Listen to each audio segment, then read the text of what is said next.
এখন আজকে যেহেতু রবিবারের দুপুর না, এখন বিকেল হয়ে গেছে, এখন 4:30 কি 5টা বাজে। এখন খেতে বসেছি, যেহেতু রবিবার মানেই হচ্ছে আমার এরকমই খাওয়া দাওয়া, আমার না আমাদের 3জনেরই। তো আজকে হাজব্যান্ডের জন্য স্পেশাল রান্না।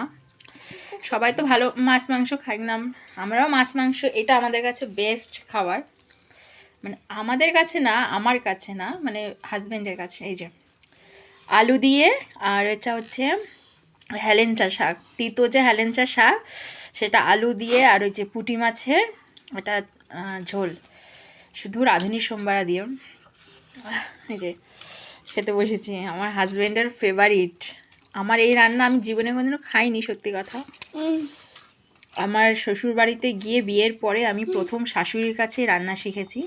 মানে ওখানে শ্বশুরবাড়িতে যাওয়ার পরে না দেখি কি এই ধরনের রান্নাই খুব খায়, মানে হেলেঞ্চা শাক দিয়ে ছোটো মাছের ঝোল খুব খায়, কি জানি কি ভালো লাগে, কোনোদিনও আমি খাইনি। এই প্রথম আজকে হাজব্যান্ডের জন্য রান্না করেছি, ওই আজকে খেলাম, তো দারুণ হয়েছে রান্নাটা।